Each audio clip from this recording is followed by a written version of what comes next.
What is up, guys? Razer here. Welcome to Final Fantasy XIII. So I recently completed Final Fantasy XV, and now it's time for Final Fantasy XIII. 4 more Final Fantasy games left. 13, 13-2, and 13-3. And then I also got to play 10-2 as well.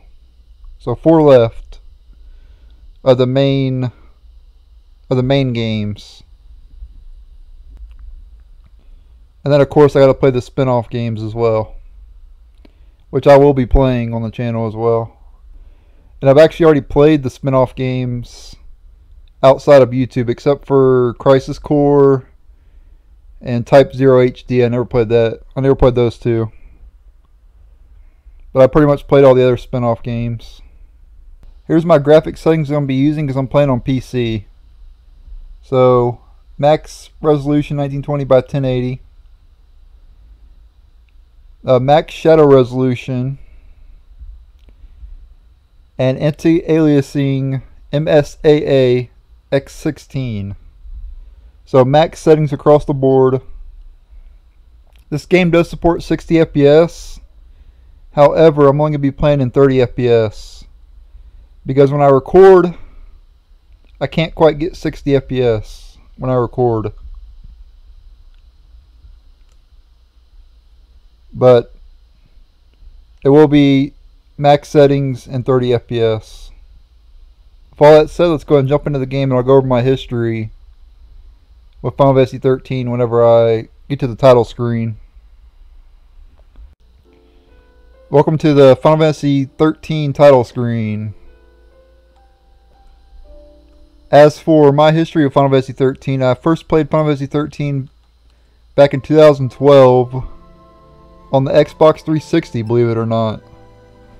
I used to play on Xbox. Now I play on PC and PS4. But I did have an Xbox 360.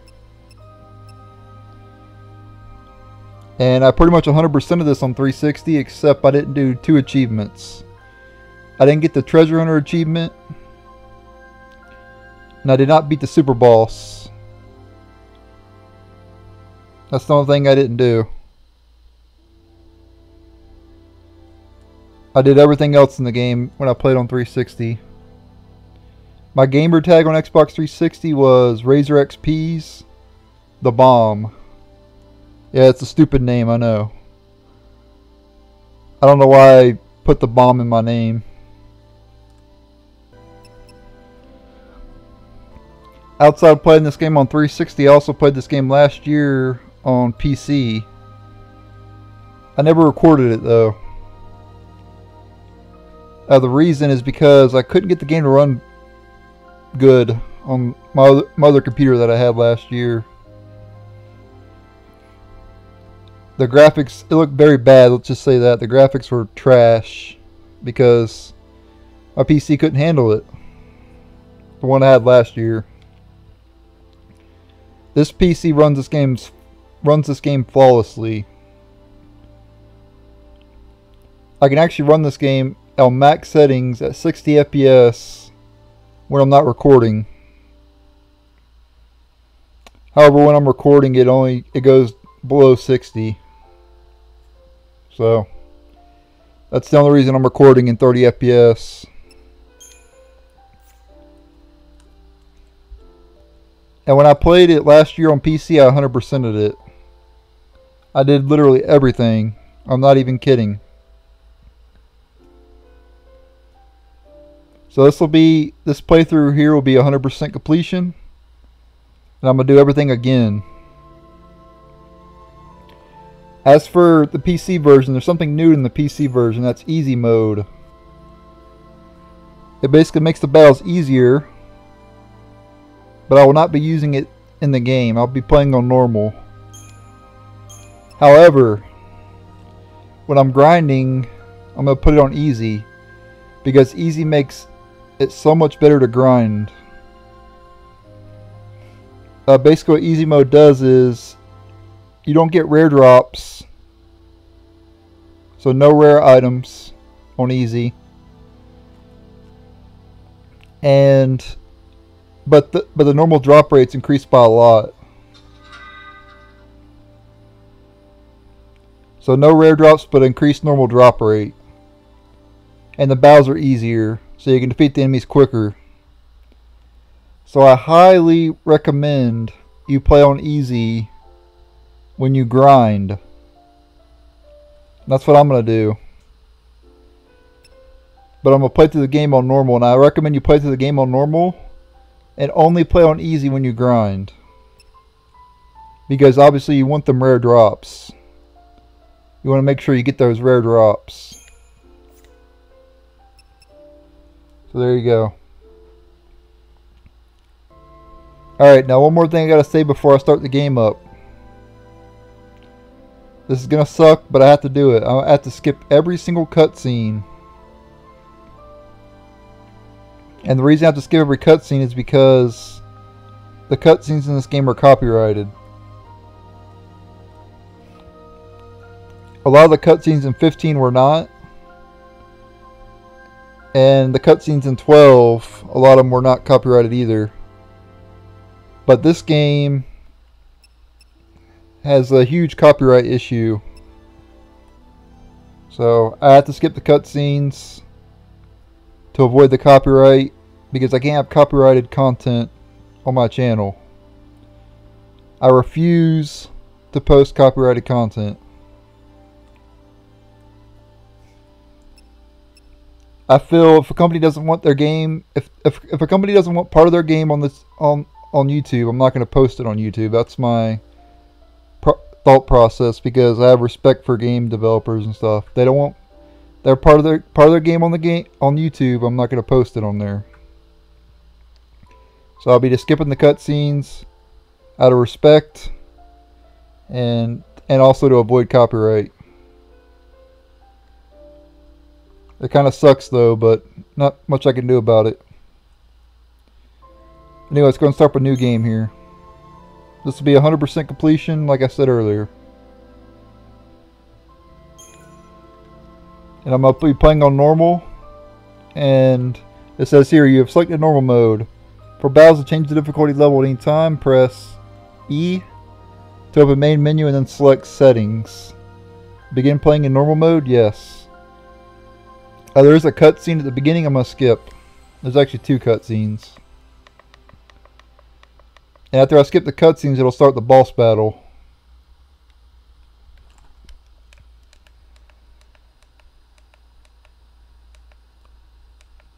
Keep in mind, I'm running this game on an SSD.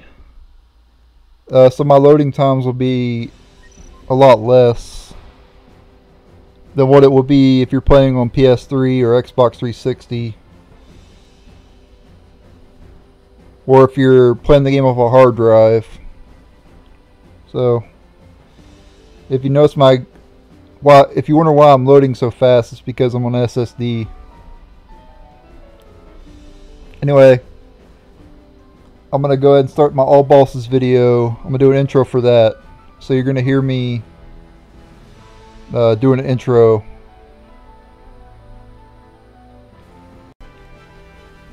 What is up, guys?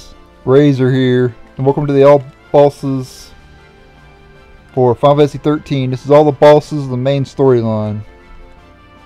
I'll do a separate video for all the optional bosses, as I normally do.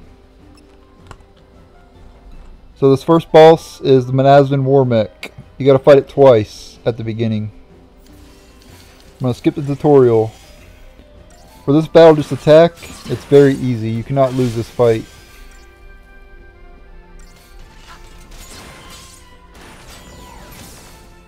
Literally all you do is attack. There we go. Skip the cutscene. And you gotta fight it again. You should not need to heal in this fight, just attack. You should be able to defeat it before you need to heal.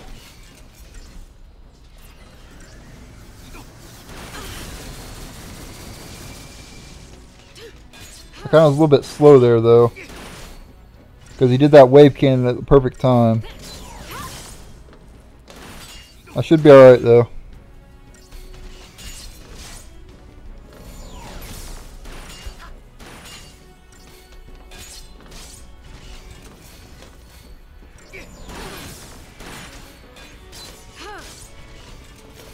He's going to use wave cannon again. It's going to do about 70 damage, I would say. Or no, it does about 50, okay. I thought it did 70. There we go, got it. And 5 stars, nice. And there you go, you don't even need to heal. Just attack. And you should defeat it before you need to heal. But if you want to be cautious, just heal. Potions work on all your characters, so it'll work on Lightning and Saz. And I'm going to try to 5-star as many of the bosses as I can. I may not be able to 5-star the final boss though. But anyway, the all bosses video will go on to the next boss. And as for the Let's Play, it'll just continue.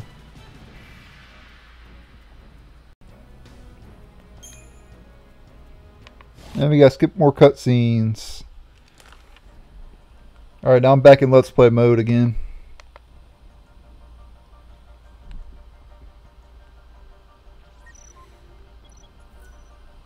Alright, here's going to talk about camera control. No. You possess an advanced digital journal known as a data log that automatically streams information deemed pertinent. Whenever the data log records a new entry, a notice will appear in the upper left corner of the screen. To peruse entries, press E to open the main menu and then select data log. Sure we can get through here? So let's actually go into the menu here. You got your status. You can swap between characters as well. Yeah, in this game you only have strength and magic. There is no defense. You can still reduce damage in this game, but there is no defense. And then obviously you have your hit points as well. It also shows your weapon that you have equipped and your accessories and your passive abilities as well. Alright, abilities will show your abilities. You have attack and blitz. Blitz is like an AoE attack.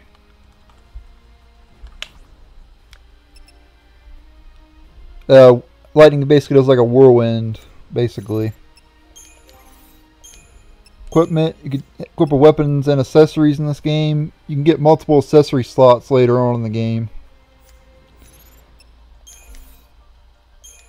Inventory, you get your items, your weapons, your accessories, your components, and you got your key items. You got your map, of course. And then you have your data log. Lightning and Saz are held aboard a military purge, trained along with a group of civilians destined for exile. In stark contrast to the uncertain and despairing people around her, Lightning appears determined and focused. She seizes upon an instant of inattention to disable a guard, and her impressive display inspires Saz and their civilians to take up arms against the soldiers.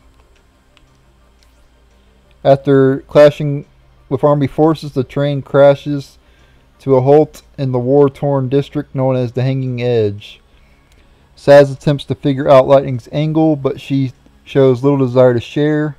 The former soldier throws herself into battle without the slightest hint of hesitation. What could be driving her?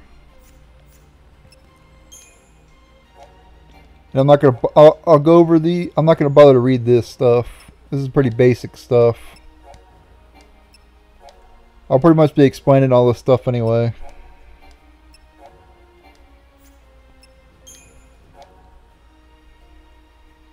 And this is pretty self-explanatory as well. I'm not going to bother to read that.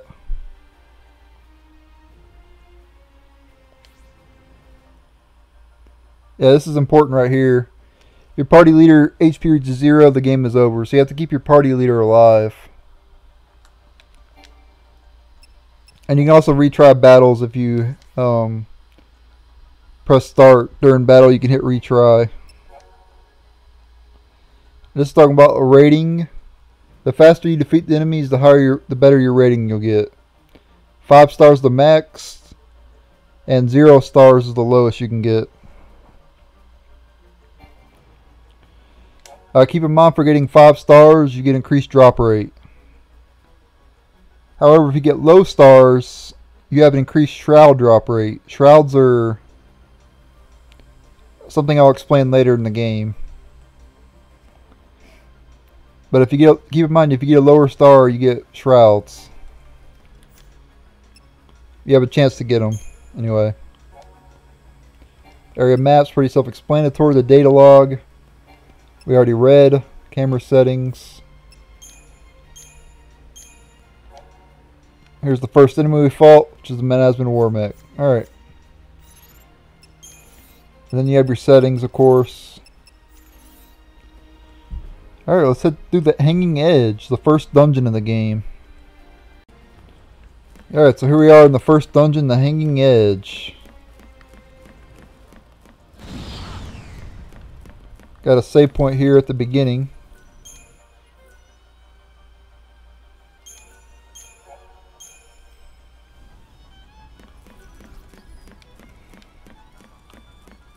And up ahead we got some new enemies. Many and various enemies stalk the roads that you must travel. Upon entering an enemy's detection radius, the mini-map in the upper right corner of the screen will flash in warning. Coming into contact with an enemy will initiate a battle. Okay, so this first battle is get some Psychom Wardens. This will be a very easy fight. Just attack.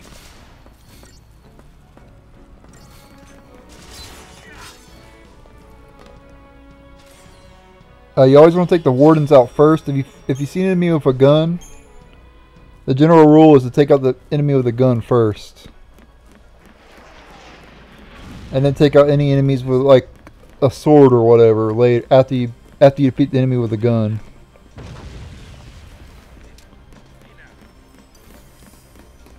It's like this battle right here. Oh, these are both Wardens, never mind.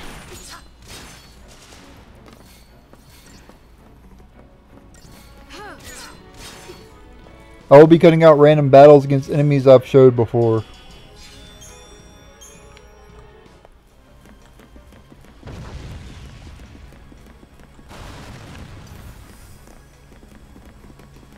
But I will show every new enemy. Okay, as for this battle, you want to take out the Wardens before you take out the Enforcer. You can tell the Enforcers have a sword. So get rid of the Warden, and then get rid of the Enforcers.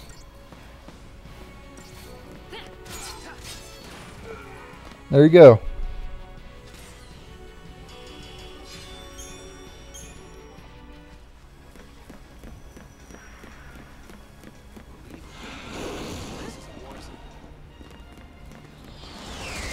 There's the first item up ahead.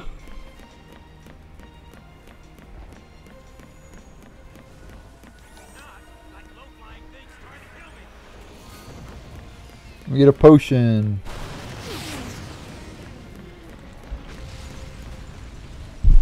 Okay, I gotta skip the cutscenes to avoid copyright.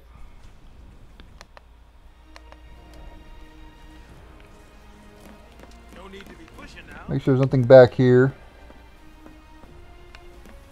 Nope. Okay, that's where we got the item. Alright, cool. Alright, so up ahead we got some new enemies here. Pantherons. And we have a Psychom Warden as well. We want to take out the Psychom dude first. As you can tell, Lightning was autoing the Blitz. Blitz is an AoE attack, hits multiple enemies.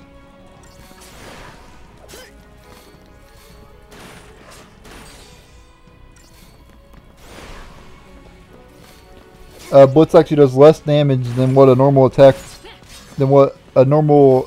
would do, but it hits multiple enemies. So if you're fighting more than one enemy, it's better. And if you're fighting 3 enemies, it's really good. If you're fighting 4, it's really good. So the more enemies, the better for Blitz.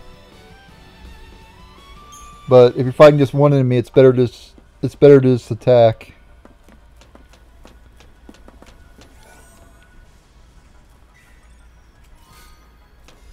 And you don't have to do auto battle either. You can actually input the commands manually if you want to. Yeah, you must be real nice from up there. You can get a preemptive strike on this guy if you time it right. And I recommend you do because these things are annoying.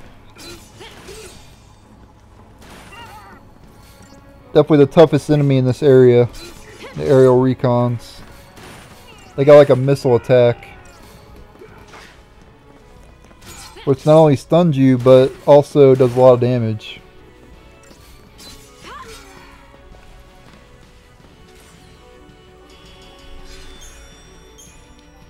So I do recommend getting that preemptive strike if you can.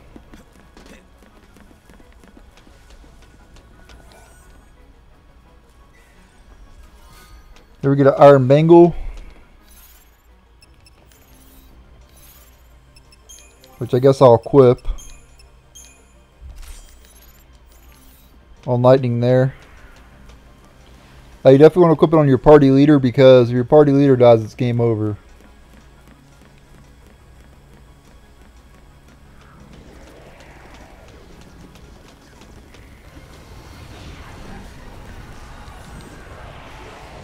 Grab this item here, 50 gil, and more of the same enemies. Okay. Cut that battle out because that was the same enemies we already fought.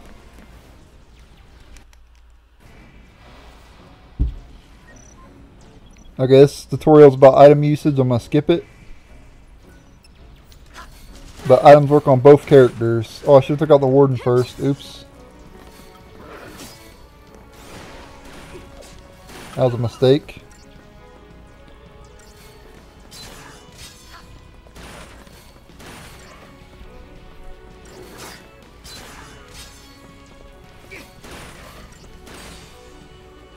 And we staggered the enemy. Yeah, that gauge is the stagger gauge.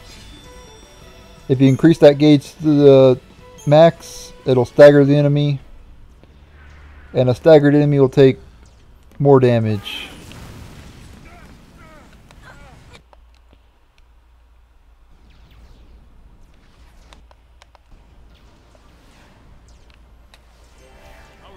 Okay, we can't go back, so we gotta go this way. And we got some more enemies up ahead here.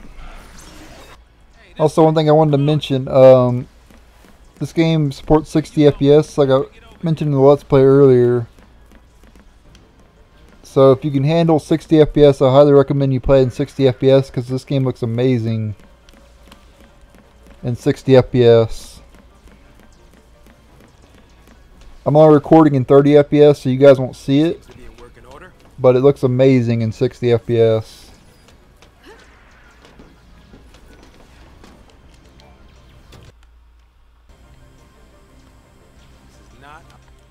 Okay, and up ahead we got the next boss battle.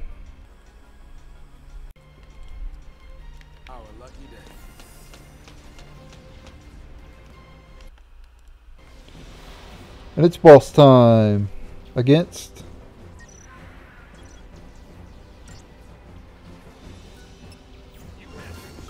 the Marauder and 2 Psychom Enforcers. You want to take out the Enforcers first and then take out the Marauder.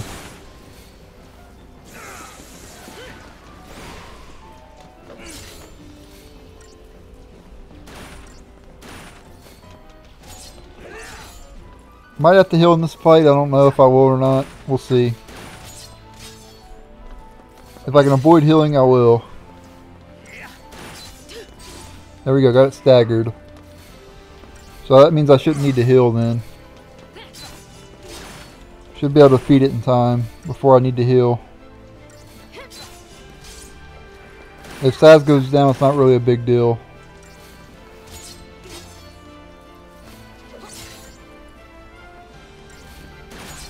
There we go, got it. That was the Marauder and 2 Psychom Enforcers. For defeating them, I got a credit chip.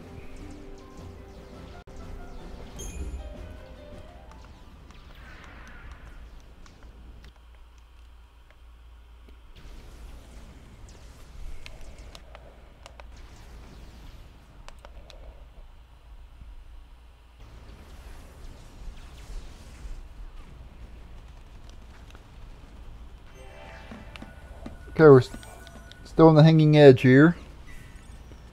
But we're now in control of snow instead of lightning.